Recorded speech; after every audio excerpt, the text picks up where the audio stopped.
నిన్న ఆయన మాట్లాడుతూ కాళేశ్వరం ప్రాజెక్టుకు అసలు మేము ఎప్పుడైనా అడ్డుకున్నామా? కాళేశ్వరం ప్రాజెక్టుకు తెలుగుదేశం పార్టీ అడ్డుకోలేదు, తెలుగు ప్రజలంతా ఒకటి అని ఒక సన్నాయి నొక్కులు నొక్కుతా ఉన్నారు.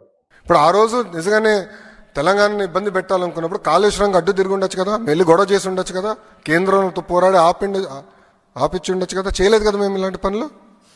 ఎందుకంటే అరే తెలుగు వాళ్ళు ఎక్కడున్నా హాయిగా ఉండాలి, కలిసికట్టుగా మనం పని చేయాలి. బస్ తెలుగుదేశం పార్టీ ఏనాడు తెలంగాణ వ్యతిరేకంగా పనిచేయలేదు. మేము ఏనాడు పనిచేయలేదండి. Last 10 years we have never worked against. Lokesh garu, మీకు తెలియకపోతే మీ నాన్నగారిని అడగండి. కాళేశ్వరం ప్రాజెక్టును నాన్న అడ్డుకున్నామా లేదా, ఎన్నిసార్లు అడ్డుకున్నాం నాన్న అని మీ నాన్నగారిని అడిగి మాట్లాడితే బాగుంటుంది.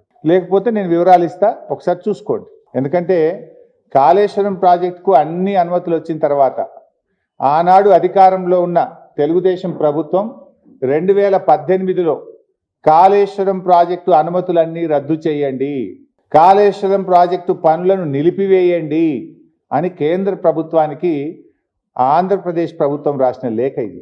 ఒక్క లేఖ కాదు, కాళేశ్వరంను వ్యతిరేకిస్తూ 20 జనవరి 2016, 5 మే 2016, 28 మే 2016, 19 April 2017, 25 July 2017, 5 June 2018, 13 June 2018 Kaleshwaram ప్రాజెక్టును వ్యతిరేకిస్తూ మీ నాన్నగారు 7 ఉత్తరాలు రాశారు.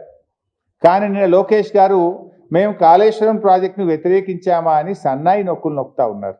కావాలంటే ఇవన్నీ పంపిస్తే చదువుకోండి.